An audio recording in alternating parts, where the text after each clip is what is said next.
Hello dear student, welcome to our channel. आज के इस वीडियो में मैं आपको एनसीईआरटी कक्षा 11th बायोलॉजी जीव विज्ञान का जो चैप्टर नंबर 5 है आपके पुष्पी पादपों की आकारिकी, पुष्पी पादपों की आकारिकी, तो इस चैप्टर के कंप्लीट जो हैंड रिटन कलरफुल नोट्स हैं, जो बेस्ट नोट्स हैं जिनको पढ़कर आप बायोलॉजी में एक अच्छा स्कोर कर सकते हैं, तो वो वाले नोट्स इस वीडियो के अंदर मैं आपको देने वाला हूं। और इससे पहले मैंने एनसीईआरटी कक्षा 11th बायोलॉजी के ऑल चैप्टर हैं वो करवा रखे हैं। जिन बच्चों ने अभी तक उन चैप्टर के नोट्स नहीं देखे हैं तो उन सभी चैप्टर के नोट्स की जो लिंक है वो आपको डिस्क्रिप्शन में मिल जाएगी, वहाँ जाकर आप ये नोट्स पढ़ सकते हैं।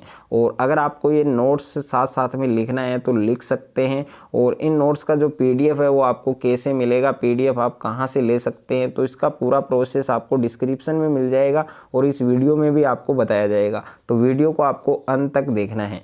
तो देख सकते हैं चैप्टर 5 है आपके पुष्पी पादपों की आकारिकी। तो सबसे पहले हम बात करेंगे कि आकारिकी क्या है। तो इसकी परिभाषा क्या है कि विज्ञान की वह शाखा जिसके अंतर्गत पादप की बाह्य संरचना का अध्ययन करना क्या कहलाता है, आकारिकी कहलाता है।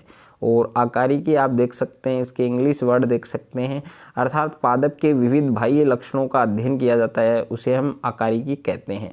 और पुष्पी पादप हैं, उनके मुख्य भाग कौन कौन से हैं, उसमें दो भाग हैं। एक तो पहला है भूमिगत भाग जिसमें मूल तंत्र है, दूसरा भाग है ऊपरी भाग जो प्रोतंत्र है। तो सबसे पहले हम भूमिगत भाग की बात करेंगे यानी मूल तंत्र की बात करेंगे। मूल तंत्र में आपकी रूट है यानी जड़ है। तो जड़ क्या होता है कि पौधे का वह भाग होता है जो बीजों के अंकुरण के समय मूलांकुर से बनता है और प्रकाश की विपरीत भूमि की ओर क्या करता है, वृद्धि करता है, जड़ कहलाता है। उसके बाद में है टाइप्स ऑफ रूट यानी मूल के प्रकार। तो इसमें पहले हम बात करेंगे मूसला मूल के बारे में, टेप रूफ। ओके, तो मूसला मूल आप देख सकते हैं कि मूलांकुर लंबे होने के बाद प्राथमिक मूल बनती है और पार्श्वी मूल जिन्हें द्वितीयक जड़ कहा जाता है। और प्राथमिक मूल और इसकी शाखाएं मिलकर क्या बनाती हैं, मूसला मूल बनाती हैं। उदाहरण आपकी द्विबीजपत्री है। दूसरा है जकड़ा मूल तंत्र। तो जकड़ा मूल तंत्र आप देख सकते हैं कि प्राथमिक मूल अल्पायु होती है और इसके स्थान पर अनेक मूल निकल आती हैं। उदाहरण एक बीजपत्री है जैसे गेहूं। उसके बाद में तीसरा है अपस्थानिक मूल। तो मूल की उत्पत्ति है वो मूलांकुर से न होकर अन्य भाग से होती है और उसे हम अपस्थानिक मूल कहते हैं। उदाहरण आप देख सकते हैं प्रोप रूट जिसमें बरगद है, और दूसरा है स्लिट रूट है जिसमें अवस्तंभ जड़ें हैं, गन्ना, और तीसरा है सवसन जड़ें जिसमें लवणोद्भिद पादपों में। उसके बाद में कार्य क्या है, पानी और खनिज लवणों का अवशोषण। दूसरा कार्य है कि पौधों को मिट्टी में जकड़ कर रखना। तीसरा है खाद्य पदार्थों का संचय। 4 नंबर है पादप नियामकों का संश्लेषण करना।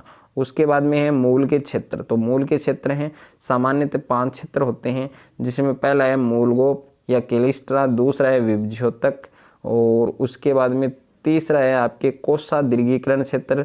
4 नंबर है मूल रोम प्रदेश। 5वां है परिपक्व क्षेत्र। तो सबसे पहले आप देख सकते हैं मूल रोम, ये डायग्राम बना है मूल शीर्ष के क्षेत्र। और उसके बाद में मूल गोप। तो मूल गोप कोशी की मुलायम संरचना है, टोपी संदृश होती है। इसका मुख्य कार्य जड़ों के शीर्ष भाग को क्या करना है, सुरक्षा प्रदान करना होता है। दूसरा है प्यारे बच्चों विभज्योतक क्षेत्र। तो मूलगोप के पीछे छोटा सा क्षेत्र होता है, इसमें कोशिकाओं में बार बार विभाजन होता है और कोशिकाओं की जो संख्या है उसमें भी क्या होती है, ग्रोथ होती है, वृद्धि होती है। और उसके बाद में है कोसा दीर्घीकरण क्षेत्र। तो कोसा दीर्घीकरण क्षेत्र क्या होता है कि इसमें कोशिकाओं की लंबाई है उसमें वृद्धि होती है। मूलरोम प्रदेश, इसमें परिपक्वन क्षेत्र से पतली धागे के समान संरचनाएं होती हैं। 5वां है परिपक्वन क्षेत्र। तो इसमें कोशिकाओं में विविधता आ जाती है और परिपक्वता आ जाती है और विभेदीकरण है वो होता है। इसमें कार्य के अनुसार कोशिकाएं विभेदित हो जाती हैं। उसके बाद में ऊपरी भाग प्रोतंत्र जिसमें तना है यानी स्टेम। यह ऊपरी भाग है, इस पर पत्तियां, शाखाएं, फल और फूल होते हैं। अंकुरित बीज के भ्रूण के प्रांकुर से विकसित होता है। गांठ और पोरिया पाई जाती है, यहाँ से पत्तियां निकलती हैं। गांठ है वो अंतस्थ तथा कठनीय होती हैं हो सकती हैं तथा पहले हरा होता है, बाद में वह काष्ठीय तथा भूरा हो जाता है। उसके बाद में है पत्ती। तो तने तथा शाखाओं की पर्वसंधियां यानी नोड्स से निकले पार्श्व असमान उपांग को पत्ती कहते हैं और यह भोजन निर्माण का कार्य करती है। इसमें पर्णहरित वर्णक पाया जाता है जिसे रंग में हरी होती है। पत्ती के भाग हैं पार्ट्स ऑफ लीफ। तो एक साधारण पत्ती के निम्न भाग पाए जाते हैं जिसमें पर्णाधार हैं, पर्णवंत है, पर्णफलक हैं। तो सबसे पहले ककस्थ कलिका, ये क्या होती है? तने का रूपांतरण जो कि कोई कांटा या पत्ती या फूल फल बना सकती है। पर्णाधार के बारे में आप देख सकते हैं कि इसके द्वारा पत्ती तने से जुड़ी होती है। इसके आधार पर दो पार्श्व छोटी पत्तियां निकलती है जिन्हें अनुप्रण कहते हैं। पर्णाधार लेग्यूमी तथा कुछ पौधों में फूलकर मांसल हो जाती है। इस प्रकार पर्णाधार को पादप तल्ले कहते हैं। और फलीदार पौधों में इसी प्रकार का पर्णाधार पाया जाता है, जैसे आम है, गुलमोहर, नीम, बरगद, पीपल, जामुन और अमलतास आदि। एक बीजपत्री पौधे हैं, उदाहरण गेहूं है, जौ है, बाजरा है, पीपल है इत्यादि। उसमें पर्णाधार लंबा व चौड़ा गांठ के ऊपर तने के कुछ या पूर्ण भाग को घेरे रहता है।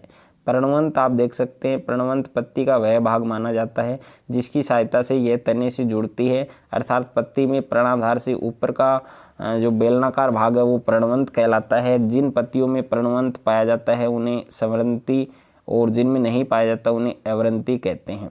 उसके बाद में है पर्णवंत है वो स्तंभाकार, खोखला, पपीता, नीलवर्त या चपटा होता है। पर्णवंत पत्ती के फलक को इस प्रकार सादे रखता है जिससे उस पर अधिकतम प्रकाश वो पड़ सके।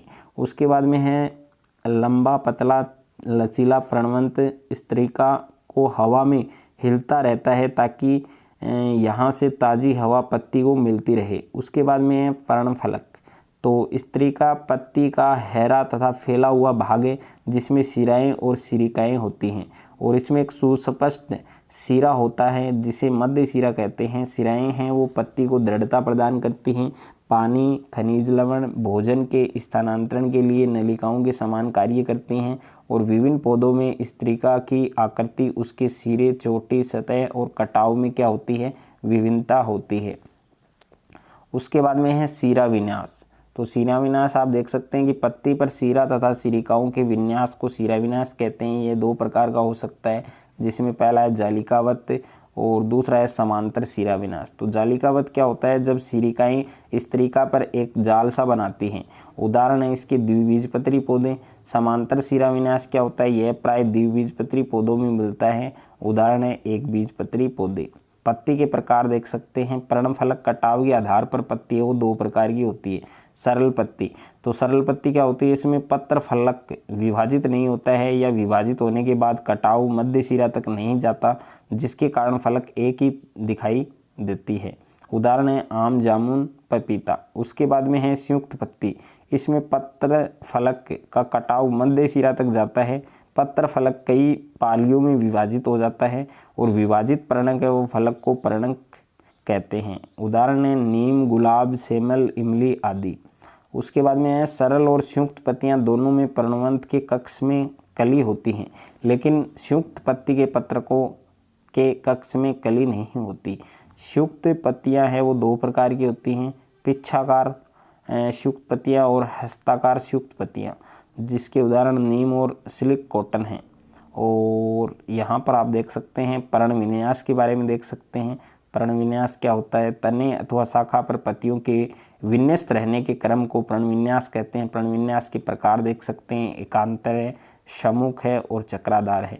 तो सबसे पहले एकांतर जो पर्ण विन्यास है वो है एक अकेली पत्ती गांठ पर एकांतर रूप में लगी रहती है, और दूसरा है सम्मुख पर्ण विन्यास, तो प्रत्येक गांठ पर एक जोड़ी पत्ती निकलती है, उसे हम सम्मुख पर्ण विन्यास कहते हैं, उदाहरण है केलोड्रोपिस यानी आक्का और दूसरा अमरूद। और चक्राधार पर्ण विन्यास होता है गांठ से दो या दो से अधिक पत्तियां निकलती हैं और उसके चारों ओर एक चक्कर सा बनाती हैं, उदाहरण आप देख सकते हैं इसके डेविल ट्री। और पुष्प क्रम देख सकते हैं कि पुष्पी अक्ष पर फूलों के लगने के क्रम को क्या कहते हैं? पुष्प क्रम कहते हैं। यह दो प्रकार का होता है, एक तो होता है एसिमाक्सी पुष्प क्रम, इसमें मुख्य अक्ष अनिश्चित रूप से बढ़ता है और पुष्प है वो पार्श्व में अग्र अभिसारी क्रम में लगे रहते हैं, उदाहरण है मूली, सरसों, घास, केला, सहतूत आदि। और उसके बाद में दूसरा है आपके सस्सीमाक्सी पुष्पक्रम। तो सस्सीमाक्सी पुष्पक्रम क्या होता है? इसके बारे में भी आप देख सकते हैं कि सस्सीमाक्सी पुष्पक्रम क्या होता है कि इस पुष्पक्रम में प्रमुख अक्ष के शीर्ष पर फूल लगता है और इसलिए सीमित वृद्धि होती है। फूल, तला, विषारी क्रम है उसमें लगे रहते हैं। उदाहरण है गुड़हल, चमेली, आक आदि। उसके बाद में है पुष्प। पुष्प क्या होता है कि एंजियोस्पर्म में पुष्प फूल एक महत्वपूर्ण ध्यानकर्षी रचना है और यह एक रूपांतरित पर्व है जो लैंगिक जनन के लिए क्या होता है, महत्वपूर्ण होता है। और पुष्पासन के बारे में देख सकते हैं कि एक प्रारूपी पुष्प के विभिन्न प्रकार के विन्यास होते हैं जो क्रमानुसार फूले हुए पुष्पावृंत, जिसे पुष्पासन कहते हैं, उस पर लगे रहते हैं। और इसके उदाहरण आप देख सकते हैं बाह्य दलपुंज, पुमंग, जयांग। तो इनके बारे में भी आप देख सकते हैं। पुष्प के मुख्य भाग, इसका जो डायग्राम है, पुष्प की जो संरचना है, इसका जो डायग्राम है वो आपको अच्छे से आना चाहिए बनाना। और पुमंग और जायंग की उपस्थिति के आधार पर पुष्प आप देख सकते हैं एकलिंगी और द्विलिंगी। ये भी वेरी इंपॉर्टेंट है। एकलिंगी क्या होता है, यदि पुष्प में केवल एक ही जनन अंग पुमंग या जायांग उपस्थित हो तो उसे एकलिंगी पुष्प कहते हैं, उदाहरण पपीता। दूसरा है द्विलिंगी पुष्प। जब पुष्प में पुमंग और जायांग दोनों उपस्थित होते हैं तो उसे हम द्विलिंगी या उभयलिंगी पुष्प कहते हैं, उदाहरण है धतूरा, सरसों, कपास, भिंडी आदि। और सममिति के आधार पर पुष्प हैं वो 3 प्रकार के होते हैं। त्रिज्या सममित पुष्प, ये क्या होते हैं, किसी भी तल से 2 बराबर भागों में विभक्त किया जाता है, उसे हम त्रिज्या सममित कहते हैं, उदाहरण सरसों, धतूरा। और एक व्यास सममित, ये भी देख सकते हैं। और तीसरा आपके असममित पुष्प हैं, ये भी आप देख सकते हैं। और उपांगों की संख्या के आधार पर पुष्प 3 प्रकार के होते हैं, त्रितयी और चतुष्तयी और पंचतयी। तो ये भी आपको याद रखना है। सहपत्र की उपस्थिति के आधार पर पुष्प हैं सहपत्री पुष्प और सहपत्रीहीन पुष्प। और बाह्य दल, पुमंग और अंडाशय की सापेक्ष स्थिति के आधार पर, तो इसमें एक तो होता है अधोजायंगता और एक होता है परिजायंगता। तो ये भी आपको याद रखना है, अधिजायंगता, इसके एग्जाम्पल, इसकी परिभाषा और डायग्राम है, ये भी आपको अच्छे से आना चाहिए। पुष्प के भाग हैं, प्रत्येक पुष्प के 4 भाग होते हैं, कैलिकस और सबसे भारी चक्कर होता है। और दूसरा है कोरोला, ये भी आपको याद करना है अच्छे से, इसके एग्जाम्पल भी दे रखे हैं। पुष्प दल विन्यास, ये भी आपको याद रखना है। और ये 4 प्रकार का होता है, कोर स्पर्श और व्यावर्तित और कोर छादी। और 4 नंबर है वेग जलरी। तो ये चारों आपको इनकी डेफिनेशन और इनके एग्जाम्पल, इनके डायग्राम सब आपको याद करना है। पुमंग के बारे में भी पूरा प्रोसेस पूरा डिटेल से दिया गया है, ये भी आपको याद रखना है अच्छे से। बहुत ही शानदार नोट्स हैं प्यारे बच्चों, इन नोट्स को पढ़कर आप बायोलॉजी में एक अच्छा स्कोर कर सकते हैं, शानदार नंबर है वो आप ला सकते हैं। बहुत ही शानदार नोट्स हैं। ऐसे नोट्स न तो आपको यूट्यूब पर मिलेगा, न आपको ऑफलाइन कोचिंग में मिलेगा, न आपको आपके स्कूल में मिलेगा। कहीं पर भी ऐसे नोट्स आपको देखने को नहीं मिलेंगे।